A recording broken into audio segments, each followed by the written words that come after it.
So much this week in our KXLY4 series, Head of the Class. All week we have shared advice with you, insight and information from an outstanding group of local high school students.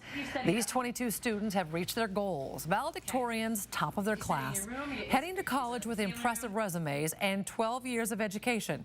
Tonight they share who helped them get there. KXLY4's Melissa Luck is here now with the last piece of this special report. Melissa? These students were fantastic, smart, outgoing for sure, but they are also in many ways typical teenagers who shared some laughs, some great moments, and some valuable lessons we can learn from, no matter how long ago our own education ended. How many of you are the valedictorians of your high school? 3 to 4 hours every night, 4 years of high school, 12 years of education. Our head of the class students have put in their time. And while they're brilliant, they're also candid about what was not so great about high school. What subject in high school did you think was a waste of time? Oh, this is going to be so terrible. We have an ethics class at my school. That's great. Love the teacher. He's the nicest guy. But discussing, and I go to a Catholic school, so discussing Catholic ethics for 45 minutes a day, it's just terrible. I had to take team living, which was the worst class I've ever taken. We spent a month and a half learning how to sew.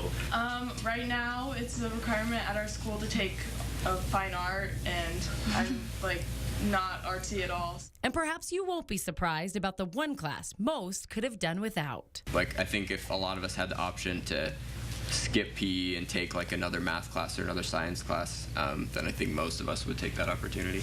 A person who does sports, a person who is active, shouldn't be forced to play badminton for an hour. Don't tell that to Ferris High School senior Pingbo Zhou, who in addition to being a 4.0 student, also happens to be a renowned badminton player. And even Grace from prestigious St. George's managed to see the long-term benefits of an hour in the gym. I thought it was fun. I would never play pickleball in my life. You can bet they all aced PE, whether they wanted to be there or not. Our students credit internal drive for their success. Damaris Schwartz determined to be the first in her family to go to college. She's getting her AA degree along with her high school diploma next month. Mallory from Gonzaga Prep, who was dreaming of academic success while those around her were discovering boys. I've always been really self-motivated. It's always been my own personal goal to be a valedictorian. I have it written down in my 6th grade goal sheet. This is what I want to do. But none of them believe they could do it alone. Each can describe a moment that helped them realize their potential. McCall Skay's internship with special needs students, for example.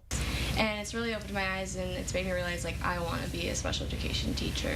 And for many, a single teacher who made all the difference. My 7th grade English teacher. Mine's 1st grade. I still talk to her all the time, actually. And we're Facebook friends and everything. And she's my AP Lit teacher.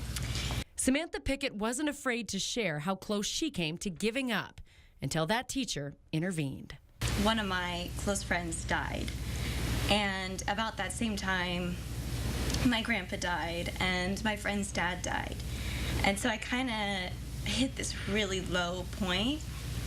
And at that point I was kind of what's the point of what I'm doing? I'm working so hard, why? And she kind of pulled me out of that and helped me to be hey, just because these awful things have happened and, this is a really stressful time, there's still a lot of potential here. And she encouraged me to just keep working, and I think she's mainly the reason that I am valedictorian now, because I don't think I would have been able to maintain my grades without her. So it's those moments, those teachers they'll remember decades from now when they're doctors and lawyers and teachers themselves. Maybe then they'll look back and realize it wasn't being at the head of the class that really mattered, but the people they were becoming instead.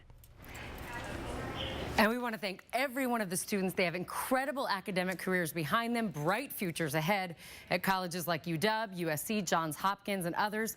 And thanks and congratulations to their parents and teachers who clearly helped them along the way.